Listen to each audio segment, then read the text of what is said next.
G'day guys, and welcome to Retrospect Reviews. I'm Vince, and today I'm going to tell you the story how I got my one and only arcade machine.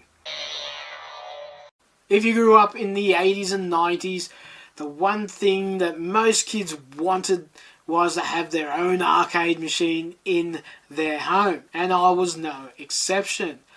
But buying an arcade machine when you're a young kid is probably off the book. So how did I end up with an arcade machine?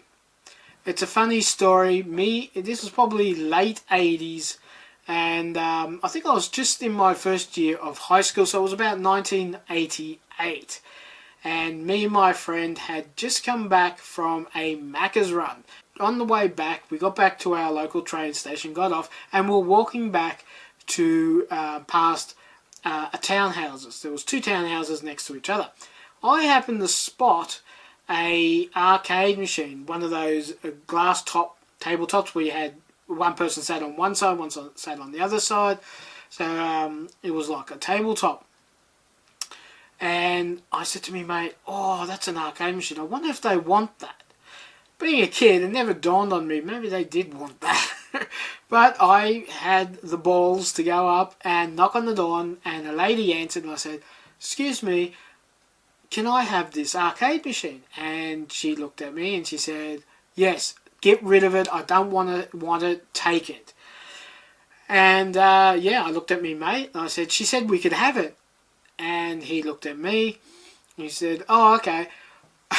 But one small problem, it weighed a ton. You've got to remember, this had a CRT TV in it, not let alone the metal framing, the wood framing, and the glass on top. Nevertheless, I was 12, he was 11, and we were determined to get this arcade machine back to my place. Now, it wasn't technically that far back to where I was living in, where my parents were renting a unit or a flat, but for basically two kids, lifting that machine was extremely heavy. Now we managed to somehow lift it up and slowly walked probably about 100 meters, stopping along the way. When I said to my mate, "Oh, this is going to take so long," and we had a hill. My parents' building that they used to rent a unit in was sitting on the only hill in the suburb. So we had to go up this hill. So I said to me mate, "Now Mum's knocking off work soon. She's got the family car," which was a Gemini Holden, or Holden Gemini, which was a small four-door sedan. And I had the thought, "Do you know what? I reckon we could get this arcade machine into that car. It'll fit in the boot. No worries," I said to my mate. And I said, "You stay here and keep an eye on the machine. I'll run over and see if Mum's ready to knock off work."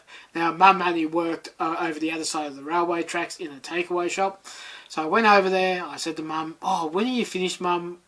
Can I get you to bring the car over and help us get this arcade machine home?" Now, Mum wasn't too impressed with this idea, but she said, "Okay, I'll come and have a look." So she finished up and we jumped in the car and she drove over to where it was. Now, this wasn't far. It was only not even a 5-minute drive. So she gets there, she goes, that's not going to fit in the car. There is no way that is going to fit in the car. So me and my mate were disappointed. Mum said, "Okay, look, I'll take the car but up the road, park it, come back and I'll help you carry it." And yeah, that's what she did. She came back and we proceeded to carry it. We took turns. My mate and my mum carried it for a little bit. Me and my mate carried it for a little bit, and so forth. And the machine up the hill, up the little bit of stairs, and then into our unit. Now this thing, we didn't have a big unit, but it was bigger than a coffee table. Oh, it's kind of like a good sized coffee table, and yeah, it was a good height. But yeah, the practicality wasn't really suitable for a 2-bedroom unit. So it stayed with us for a long time. The actual game was Asteroids. It was a black and white arcade, a CRT screen that played just Asteroids.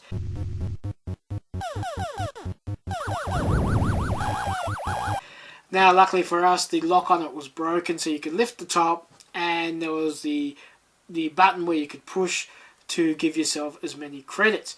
Now, this arcade machine stayed in with us for many years.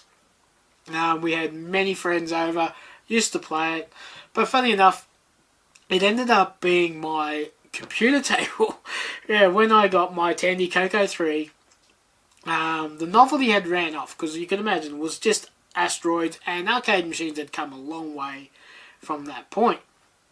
So, yeah, pretty much for a few years, it was my computer table for my Tandy Coco 3, and I think I've got a photo that I can show of me sitting at the Tandy Coco 3 with the Asteroids arcade machine underneath. But that is how I ended up with a real arcade machine back in the 80s in my parents' apartment. So eventually, I come home one day and it was gone. Yes, my mother had told my brother to get rid of it. I guess she got sick of it, and I come home from high school and I said, "Where's my Asteroids arcade machine?" And my brother said, "Mum made me get rid of it." So that is the story of how I ended up with a real arcade machine in the 80s when I was a kid. So in the comments, let me know if you owned a real arcade machine back in the day, or do you own one now? And while you're down there, don't forget to like and share this video. And if you're new to the channel, don't forget to hit the notification bell, because it lets you know when I upload a new video. Well, that's it for me. Thanks for watching, and I'll catch you next time. Bye.